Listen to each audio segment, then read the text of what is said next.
మామూలుగా ఒక క్యాన్సర్ మహమ్మారి ఇవి నా దాకా రాదని చాలామంది అనుకుంటారు. స్క్రీనింగ్కి టెస్టింగ్కి ఫస్ట్ ఆఫ్ ఆల్ తేడా ఏంటి సార్? టెస్టింగ్ అంటే ఎవరికైనా కొన్ని సిమ్టమ్స్ ఉండి కొన్ని లక్షణాలు ఉంటే వాళ్ళు డాక్టర్ దగ్గరికి వెళ్ళినప్పుడు కొన్ని పరీక్షలు చేస్తాం, దాన్ని టెస్టింగ్ అంటారు. డయాగ్నోస్టిక్ వర్కప్ అంటాం దాన్ని, డయాగ్నోసిస్, రైట్. అంటే లక్షణాలు లేని వాళ్ళకి చేసేటువంటి టెస్ట్ని స్క్రీనింగ్ అంటాం. నేను అంతా బాగుంది, నాకు ఏమి ఇబ్బంది లేదు, no symptoms at all, hale and healthy అనుకున్న వాళ్ళు చేయించుకునే కొన్ని పరీక్షల్ని స్క్రీనింగ్ టెస్ట్ అంటాం, రైట్. సో కొన్ని లక్షణాలు క్యాన్సర్కి ఉంటాయి. ఆ లక్షణాలు ఎవరైతే వచ్చినప్పుడు డాక్టర్ దగ్గరికి వెళ్ళి పరీక్షలు చేయించుకుంటారో దాన్ని డయాగ్నోస్టిక్ టెస్ట్స్ అంటాం.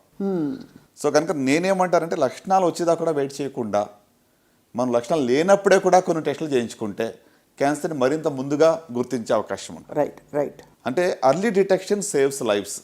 ముందశలో క్యాన్సర్ కనుగొని అందరికీ తెలిసిన సత్యం ఇది, అంటే నేను కొత్తగా చెప్పేది ఏం కాదు. కానీ how can we do early detection, ఎలా చేయగలం? సిమ్టమ్స్ వచ్చాక చాలాసార్లు ఏమవుతుందంటే కొన్ని క్యాన్సర్లో సిమ్టమ్స్ వచ్చేటప్పటికి లేట్ అయిపోతుంది. అవును, అప్పుడు కూడా స్టేజ్ దాటిపోయే అవకాశాలు ఉంటాయి. మొన్నే కదా నాకు ప్రారంభమైంది కడుపు నొప్పి, లేకపోతే మొన్నే నాకు వామిటింగ్ వస్తుంది, మొన్నే నాకు ఈ మధ్యనే జస్ట్ 1 monthలో వెయిట్ లాస్ అయిందని అంటూ ఉంటారు. సో కనుక అంతవరకు వెయిట్ చేయకుండా కూడా కొన్ని క్యాన్సర్స్కి సిమ్టమ్స్ లేకముందే కూడా స్క్రీనింగ్ టెస్టులు చేయవచ్చు. కరెక్ట్. సో అది మెయిన్ డిఫరెన్స్. మీరు అడిగిన ప్రశ్న మరొకసారి సింపుల్గా చెప్పాలంటే, ఏ లక్షణాలు లేకుండా ఉన్నప్పుడు చేసే పరీక్షలను స్క్రీనింగ్ అంటాం, లక్షణాలు ఉన్నప్పుడు చేసే పరీక్షలను డయాగ్నోస్టిక్ టెస్ట్ అంటాం. ఇవాళ రోజుల్లో స్క్రీనింగ్ చేయాల్సిన అవసరం బాగా పెరిగిపోయిందని మీరు చెప్తున్నారు కదా sir, so that early detection is possible అని. సో ఏ డెమోగ్రఫిక్ ప్రొఫైల్ వారు, లేదు ఏ వయసులో ఉన్నవాళ్ళు, ఎలాంటి వాళ్ళు చేయించుకోవాలి స్క్రీనింగ్? షూర్ అండి. అంటే స్క్రీనింగ్ టెస్ట్ అనేటువంటిది ప్రతి క్యాన్సర్కి కూడా చేయలేం.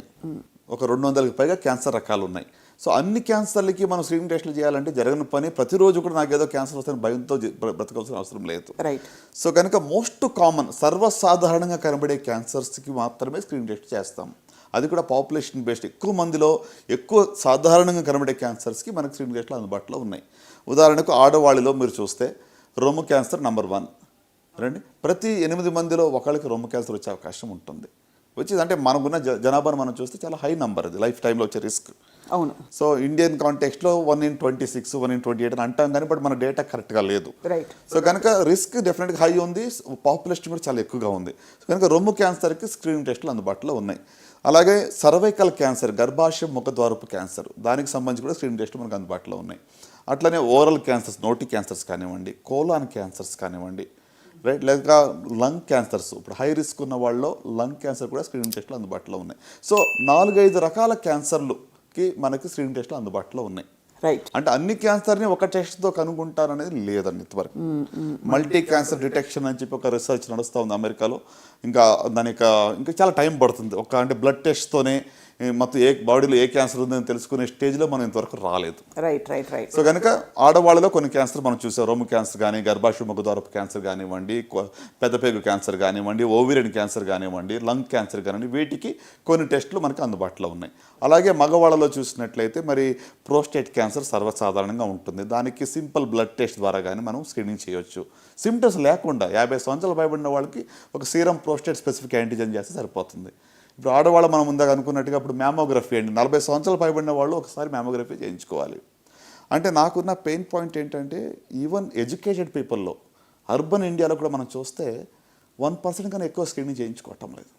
Right right right. అంటే మనం ఏదో గ్రామీణ ప్రాంతాల్లో యాక్సెస్ లేదు, వాళ్ళు చేయించుకోవట్లేదు ప్రశ్న కాదండి. చదువుకున్న వాళ్ళలో కూడాను 40 సంవత్సరాలు పైబడిన వాళ్ళు ఎంతమంది బ్రెస్ట్ క్యాన్సర్ స్క్రీనింగ్ చేయించుకున్నారంటే మన దాకా రాదనుకుంటారు. సిమ్టమ్స్ లేదు, మాకేం పర్వాలేదులే, మమ్మల్ని తాకదు అనుకుంటారు. సడన్గా ఏమి ఎరగకుండా లంపో లేకుండా ఏదో సిమ్టమ్స్తో వెళ్ళినప్పుడు డయాగ్నోస్ అయితే అప్పుడే స్టేజ్ అడ్వాన్స్గా ఉందని తెలుస్తుంది. దెన్ ఎవరిబడి షాక్ అనమాట. సో అయితే మొత్తానికైతే వీటన్నిటికీ స్క్రీనింగ్లు available as part of your annual physical, అంతే కదా సార్? ఒక వయసు పైబడిన వాళ్ళు ఎందుకైనా మంచిది చేసుకోవడం మంచిది. కరెక్ట్. అంటే ఏజ్ని బట్టి ఉంటుంది రికమెండేషన్స్. ఇప్పుడు సర్వైకల్ క్యాన్సర్కి 21 years పైబడిన వాళ్ళకి స్క్రీనింగ్ టెస్ట్ మొదలు పెడతాం. వన్స్ ఎవ్రీ 3 years చేస్తే సరిపోతుంది. లేక HPV testing, human papilloma virus testing, అది కూడా వన్స్ ఇన్ 5 years చాలు. అలాగే మ్యామోగ్రఫీ 40 సంవత్సరాలు పైబడిన వాళ్ళు, కొలోనోస్కోపీ అనేటువంటిది 50 సంవత్సరాలు పైబడిన వాళ్ళు ఒకసారి చేయించుకుంటే 10 ఏళ్ళ దాకా మళ్ళీ చేయించుకోక్కర్లా. అట్లనే ఇప్పుడు పురుషుల్లో మనం పిఎస్ఏ ఇయర్లీ వన్స్ పిఎస్ఏ, అట్లనే మరి colon cancer colonoscopy every 10 years after 50 years, right. So similarly oral examination కానివ్వండి, లేక కొన్ని ట్యూమర్ మార్కర్స్ ఉన్నాయి. సో అంటే నేను అనేది ఏంటంటే don't wait for the symptoms. లక్షణాలు వచ్చేంత వరకు వెయిట్ చేయొద్దు. రైట్. డెఫినెట్గా we will discuss on what symptoms ఏంటి కూడా మనం డిస్కస్ చేయబోతున్నాం. Correct. కానీ లక్షణాలు రాకముందే మనం కొన్ని పరీక్షలు చేయించుకుంటే ఖచ్చితంగా ముందస్తులో కనుగొచ్చు. సో అలా సార్ మామూలుగా ర్యాండమ్గా బయటపడ్డ కేసెస్ మీ దగ్గర చాలా చూసుంటారు కదా సార్. అవునండి. చాలా హెల్దీగా ఉంటూ ఊరికే బై ఛాన్స్ స్క్రీనింగ్ చేయించుకుంటే బయటపడ్డాయి. Give us a couple of examples sir జనానికి తెలియడానికి. అయ్యో, మేము ఇప్పుడు మన గ్రేస్ క్యాన్సర్ ఫౌండేషన్ ద్వారా స్క్రీనింగ్ చేస్తూ ఉంటాం గ్రామీణ ప్రాంతాల్లో. మొబైల్ స్క్రీనింగ్ బస్సుల ద్వారా ఊరూరా వెళ్ళి స్క్రీనింగ్ చేస్తూ ఉంటాం. సో వాళ్ళు అసలు చాలాసార్లు ఏముంటుందంటే మాకు టెస్టులు ఎందుకు, మాకు ఏమీ లేదు కదా, టెస్టులు చేయించుకుంటే ఏదో లేని జబ్బు ఇస్తారేమో అనే భయంతో కూడా పార్టిసిపేట్ కూడా చేయరు చాలాసార్లు. ఎంతో వాళ్ళు మోటివేట్ చేసి మనం చేస్తే ఎన్నో కొన్ని వందలాది పేషెంట్స్ అర్లీ బ్రెస్ట్ క్యాన్సర్. ఇప్పుడు చూడండి, రొమ్ము క్యాన్సరు మనకి చేతికి రొమ్ము కణితి తగలాలంటే అట్లీస్ట్ 1 నుంచి 2 సెంటీమీటర్లు ఉండాలి. అవును. కానీ మ్యామోగ్రఫీలో 2 నుంచి 3 మిల్లీమీటర్లు ఉన్నా కూడా తెలిసిపోతుంది. కరెక్ట్. సో అంటే మనకి చేతికి తగిలి తెలిసి అంతకన్నా ముందుగానే దాన్ని మనం కనుగొనవచ్చు. సో ఇది చాలా వాల్యుబుల్ ఇన్పుట్ మీరు ఇస్తుంది సార్. బికాజ్ చాలామంది నేను టెస్ట్ చేసుకున్నాను, షవర్లో టెస్ట్ చేసుకున్నాను, కొంతమంది స్నానం చేస్తున్నప్పుడు నాకేమీ లేదనుకుంటారు. కానీ మీరు అనేది చాలా చిన్నగా ఉంటే అది కనపడదు, అసలు మన చేతి తగలదు. కాబట్టి అంత ఆ లీడ్ టైం మనం గెయిన్ చేస్తున్నాం. అలాగే సార్, ఓకే, ఇది మనకి స్క్రీనింగ్కి సంబంధించి పురుషులు ఏ స్క్రీనింగ్ చేయించుకోవాలి అంటే ఇలాంటి దీనికి? పురుషుల కాడికి వచ్చేటప్పటికి హై రిస్క్లో ఉన్న వాళ్ళకి low dose CT scan for lung cancer ఉందండి. అలాగే ప్రోస్టేట్ క్యాన్సర్కి ప్రోస్టేట్ స్పెసిఫిక్ యాంటీజెన్ చెప్పాను. కోలాన్ క్యాన్సర్ సంబంధించి కొలోనోస్కోపీ 50 years పైబడిన వాళ్ళకి చేయాలి. అంత మాత్రం కాకుండా మరి ఎవరికైనా టొబాకో చూయింగ్ అవన్నీ హై రిస్క్ ఉంటే కానీ ఓరల్ ఎగ్జామినేషన్ లేకుంటే నెక్ ఎగ్జామినేషన్ అనేటువంటిది అట్లీస్ట్ వన్స్ ఇయర్ చేయించుకుంటే మంచిది. సో ఇవి 4-5 రకాల క్యాన్సర్ సంబంధించి కామన్గా అందరూ చేయించుకోవాల్సిన పరీక్షలు. Screening correct. అండ్ మనకేమన్నా బ్లడ్ వర్క్లో కానీ లేకపోతే మామూలుగా ఏమన్నా మార్కర్స్ ఉంటాయా సార్? ఫర్ ఎగ్జాంపుల్ ఈ పర్టికులర్ యాంటీబాడీస్ వాట్ ఎవర్ ఇది బాగా పెరిగాయి, లేదు వాళ్ళకి వెయిట్ లాస్ అయింది అని చెప్పే కొట్టొచ్చే లక్షణాలు ఏంటి sir, which is common to most cancers? అంటే లక్షణాలు వేరు, బ్లడ్ వర్క్ ఇస్ డిఫరెంట్ అలా చెప్పాలంటే. సో బ్లడ్లో ట్యూమర్ మార్కర్స్ అనుకుని ఉంటాయి. ఇప్పుడు ఓవేరియన్ క్యాన్సర్ సంబంధించి CA-125 అనేది ట్యూమర్ మార్కర్ ఎలివేట్ అవుతుంది. అంటే CA-125 ఎలివేట్ అయినంత మాత్రాన క్యాన్సర్ కంగారు పడక్కర్లా. సుమారు 50 వేరే జబ్బుల్లో కూడా అది ఎలివేట్ అవ్వచ్చు. ట్యూబర్కులోసిస్లో కావచ్చు, ఎండోమెట్రియోసిస్లో కావచ్చు, పెల్విక్ ఇన్ఫ్లమేటరీ డిసీజ్లో కావచ్చు. ఇట్లా అంటే ఒక రిపోర్ట్ చూసి ఇది క్యాన్సర్ మార్కర్ కాబట్టి నాకు వచ్చిందేమని కూడా కంగారు పడక్కర్లేదు. రైట్. అంటే మన ఎస్పెషల్లీ సాక్షి ప్రేక్షకులకి నేను I don't want give wrong information. Correct. ఎందుకంటే కొన్నిసార్లు క్యాన్సర్ ఎట్లా అంటే అనవసరమైనటువంటి ఒక ఫియర్ అనేది కూడా ఎక్కువగా ఉంది ఇప్పుడు. అవును. సో అంటే I don't want to be a proponent of that kind of fear. So very very true sir. Right. So అట్లానే ఇప్పుడు సీరం CEA అని ఉంది, కార్సినో ఎంబ్రియోనిక్ యాంటీజెన్ అని చెప్పి, అది కోలాన్ క్యాన్సర్లో ఎలివేట్ అవుతుంది. PSA గురించి మనం మాట్లాడుకున్నాము. అట్లానే ఇప్పుడు CA-99 అని చెప్పి ఒక tumour marker for liver cancer కానివ్వండి, గాల్ బ్లాడర్ క్యాన్సర్ కానీ ఉంటుంది. కానీ ఇవన్నీ స్పెసిఫిక్ టెస్ట్, అంటే డాక్టర్ పర్యవేక్షణలో చెప్తేనే చేసే టెస్ట్ కదా సార్? కరెక్ట్. అందరికీ ఒక బ్లడ్ టెస్ట్ చేసి ఏ క్యాన్సర్లు ఉన్నాయని బ్లడ్ టెస్ట్ తెలుసుకుంటాము అనేది అయితే లేదు, ఇంతవరకు లేదు. రైట్. మీరు లక్షణాల గురించి అడిగారు కాబట్టి, సో క్యాన్సర్ లక్షణాలు గురించి సింపుల్గా చెప్పాలంటే caution is a simple mnemonic. C అంటే changes in bowel and bladder habits, అంటే మలమూత్ర విసర్జనలో ఇటీవల మార్పులు వచ్చాయి. నేను చెప్పే సిమ్టమ్స్ ఏవి కూడా 3-4 వారాల కన్నా ఎక్కువ ఉంటేనే కంగారు పడాలి. ఒకసారి విరోచనలు అయ్యి కానీ నాకు ఏదో క్యాన్సర్ ఉందేమో, లూజ్ మోషన్స్ అని అనుకోవద్దు. సో మలమూత్ర విసర్జన మార్పులు అంటే ఎక్సెసివ్ కాన్స్టిపేషన్, మోషన్ అవ్వటం లేదు, లేక మోషన్లో బ్లడ్ పడుతుంది, మోషన్లో చీమ్ పడుతుంది, లేకుంటే నాకు తినబుద్ధి కావటం లేదు. So blood in the stool కానివ్వండి, బ్లడ్ ఇన్ ద యూరిన్లో కూడా బ్లడ్ పడినట్లయితే స్టోన్ వల్ల కూడా పడవచ్చు, బ్లాడర్ ఇన్ఫెక్షన్లో కూడా పడవచ్చు, ట్యూమర్లో కూడా బ్లడ్ పడవచ్చు. కరెక్ట్. సో కనుక anything which is there for 3 to 4 weeks మలమూత్ర విసర్జనలో ఇటీవల మార్పులు వచ్చాయి అంటే అది ఒక లక్షణంగా భావించవచ్చు. C అది. Okay. Then a sore which does not heal, అంటే మానని పుండు. శరీరంలో ఏ భాగంలో అయినా కూడా మానని పుండు ఉంటే నిర్లక్ష్యం చేయకూడదు. నొప్పి లేకపోయినా పర్వాలేదు, మానని పుండు ఉంటే వెంటనే డాక్టర్ని సంప్రదించాలి. దాని రాచపుండని ఊరికే అనలేదు. అంటే మానని పుండు ఎందుకంటే, ఫర్ ఎగ్జాంపుల్ మీరు టంగ్ బైట్ అయిందనుకో, నాలుగు కరుచుకుంటే చిన్న పుండు అవుతుంది, వారం 10 రోజుల పుండు మానిపోతుంది. అవును. సో మీకు 2-3 weeks అయ్యింది, పుండు అలాగే ఉంది అంటే మాత్రం నిర్లక్ష్యం చేయవద్దు. Right. So that is number 2. Right. తర్వాత U అంటే అన్యూజువల్ బ్లడ్ డిశ్చార్జ్, బ్లడ్ కానివ్వండి, వైట్ డిశ్చార్జ్ కానివ్వండి, లేకుంటే రక్తస్రావం కానీ ఎక్కువగా విన్నట్లయితే అది క్యాన్సర్ యొక్క సిమ్టమ్. అంటే వెజనల్ బ్లీడింగ్ కావచ్చు, అతను బ్లీడింగ్ పర్ రెక్టమ్ కావచ్చు, అన్యూజువల్గా వైట్ డిశ్చార్జ్ కానీ లేకుంటే రక్తస్రావం ఎక్కువగా అవుతున్నట్లయితే అది క్యాన్సర్ యొక్క లక్షణం. సో ఇక్కడ సార్ మెన్స్ట్రుయేషన్లో అన్యూజువల్ బ్లీడింగ్ అయ్యి మెనోపాజ్ తర్వాత తగ్గిపోయిందంటే అది పీసీఓడి తప్ప ఇంకోటి కాదు కదా సార్? డెఫినెట్లీ.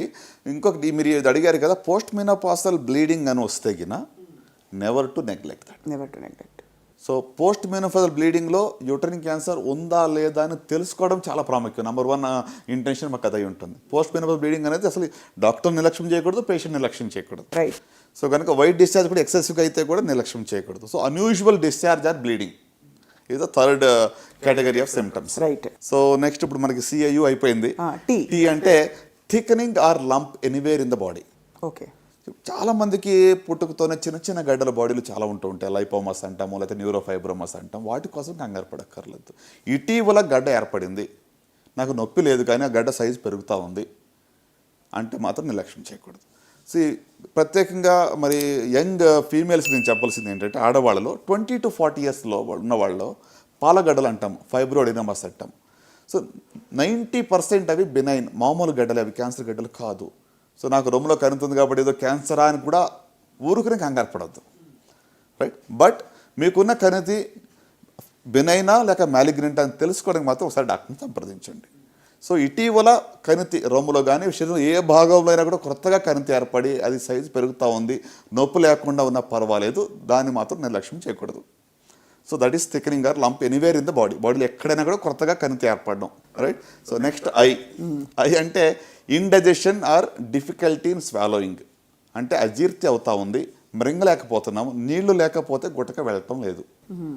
అంటే లిక్విడ్స్, ద్రవ పదార్థాలు ఈజీగా తీసుకోగలుగుతున్నాం కానీ చపాతీలు కానీ లేకుంటే హార్డ్ ఫుడ్ నేను తీసుకోలేకపోతున్నాను, మింగలేకపోతున్నాను అంటే దట్ ఈస్ ఒక లక్షణంగా మనం భావించవచ్చు. ఫుడ్ పైప్ క్యాన్సర్కి లక్షణం అయి ఉండొచ్చు. సో ఆ గుట్టక వేయాలని నీళ్లు లేకుండా లోపలికి వెళ్ళట్లేదు, నేరోయింగ్ అయిపోయింది, ఈజీగా వెళ్ళటం లేదు. సో అది ఒకటి. Indigestion or difficulty in swallowing, మింగడానికి ఇబ్బందిగా ఉంటాం. అంటే obvious change in the birth mole. పుట్టుమచ్చలు చాలామందికి ఉంటాయి. ఇటీవల ఆ యొక్క పుట్టుమచ్చలో మార్పు వచ్చింది, సైజ్ పెరుగుతూ ఉంది, ఇచ్చింగ్ అవుతా ఉంది, బాగా దురద వస్తుంది, లేక బ్లీడింగ్ అవుతుంది అంటే మాత్రం వెంటనే డాక్టర్ సంప్రదించాలి. పుట్టుమచ్చలో మార్పులు ఇటీవల వస్తాయి. రైట్. ఇంకా లాస్ట్కి వచ్చేటప్పటికి ఎన్ అంటే నాగింగ్ కాఫ్. అంటే ఒక రకంగా చెప్పాలంటే మానని దగ్గు. 3-4 weeks అయింది. ఈ మధ్యన కోవిడ్ వేవ్ 2 అయిన తర్వాత ఇక రకరకాల వేరియంట్స్లో దగ్గు 1 month కూడా సర్వసాధారణంగా వస్తూ ఉంది. Right sir. But otherwise more than 6 weeks మానని దగ్గు ఉన్నట్లయితే, మరి మీ గొంతుకు బొగ్గురు పోయినట్లయితే తప్పకుండా డాక్టర్ సంప్రదించాలి. దట్ ఇస్ సంథింగ్ దట్, అంటే దాన్ని మనం ఇగ్నోర్ చేయవద్దు. ఓకే, ఇది కాషన్. అద్భుతం సార్. అంటే ఒక్కొక్క పదానికి గుర్తుపెట్టుకునే విధంగా మీరు చెప్పిన రీతి నిజంగా చాలామందికి ఐ థింక్ అర్థమవుతుంది సార్. ఇవన్నీ వస్తే తప్పకుండా ఇవన్నీ 3-4 వారాల పాటు గమనించాలి. అంటే నేను ఇంకొక మాట ఇక్కడ మీతో చెప్పాలి. ఈ కాషన్ అన్నీ గుర్తుపెట్టుకుని రోజు ఈ కాషన్లో ఉన్నాయన్నీ నాకు ఉన్నాయని కంగారు పడకుండా, ఒకవేళ ఇంకా సింపుల్గా నాకు తెలియాలని ఆశ ఉంటే, ఇటీవల నా శరీరంలో ఏదో తేడాగా ఉంది, తెలియని వెయిట్ లాస్ ఉంది. లాస్ట్ 3 monthsలో నేను మోర్ దెన్ 10% వెయిట్ లాస్ అయ్యాను, ఆకలి లేదు అనేది జనరల్ సిమ్టమ్స్. అంటే మన శరీరము మనతో మాట్లాడుతుంది. Correct. Your body is talking to you. Me listen to your body. Simple. Me body ఏదో తేడాగా ఉంది అనిపించినప్పుడు ఒకసారి వెళ్ళి చూపించుకోనండి. నాకు ఐ వాంట్ గెట్ స్క్రీన్డ్, నేను కొన్ని క్యాన్సర్ స్క్రీనింగ్ చేయించుకుందాం అనుకుంటున్నాను, అతను బాడీ హెల్త్ చెకప్ చేయించుకోండి అని చెప్పండి. సో అట్లా ఉట్టి క్యాన్సర్కి కాదు, non communicable diseases, diabetes, hyper tension, cardiac, cancer అన్నీ కలిసి మనం టెస్ట్ చేయించుకోవచ్చు ఒకేసారి. కరెక్ట్ సార్, చాలా వాల్యుబుల్గా చెప్పారు. అయితే సార్ ఒక మాట, ఈ క్యాన్సర్ని మరింతగా పెంచే కండిషన్స్లో is stress one of them, diabetes, hypertension or they one of them? అంటే chronic diseases, non communicable disease like diabetes కానివ్వండి, కార్డియాక్ కానీ, ఇవన్నీ కూడా in one or the other way impact. అంటే వాటి వల్లనే ఇది వస్తుందని నేను చెప్పలేను. ఇప్పుడు stress is also one of the carcinogen. ఇటీవల మీరు డేటా చూస్తుంటే డెఫినెట్గా స్ట్రెస్ వల్ల 100% క్యాన్సర్ వస్తుందని ప్రూవ్ ఎక్కడ చేయడం కష్టం. అది అంటే మనకి ఎలాంటి ఎవిడెన్స్ డైరెక్ట్గా దొరకదు. బట్ ఇండైరెక్ట్గా definitely stress is also one of the risk factors మనం చెప్పవచ్చు. సో అలాగనే ఇప్పుడు క్రానిక్ అదర్ డిసీజెస్ లైక్ డయాబెటీస్లో ఇమ్యూనిటీ లో ఉంటుంది, షుగర్ లెవెల్స్ ఆర్ హై ఉంటున్నాయి. So uncontrolled diabetes is also risk factor అండి. దీంట్లో కూడా కొన్ని క్యాన్సర్స్ ఎక్కువ కనబడుతుంటాయి. చాలామంది even I talk to alternate healers ఉంటారు కదా sir, healers alternative medicine practice చేసేవాళ్ళు, వాళ్ళందరూ ఏమంటారంటే any form of suppression of emotions leads to cancer. In fact అది ఒక classic presentation of some kind of ఇది ఒక సప్రెషన్ ద్వారా వచ్చిన ఇది అని. As a clinician do you agree? అంటే ఇలాంటి ఒక ఫిలాసఫీ కావచ్చు, థియరీకి మీరు అంటే ఇనఫ్ డేటా ఉందని నమ్ముతారా sir? Honestly it's very difficult prove or disprove అండి. Correct, right. దీనికి అంటే ఇది very variable and subjective. Emotions కూడా సబ్జెక్టివిటీ చాలా ఉంటుంది. ప్లస్ దీనికి సైంటిఫికలీ ఎవిడెన్స్ గ్యాదర్ చేయాలంటే it's very beyond. It just a way of one of the hypothesis or way of looking at it అంతే. కానీ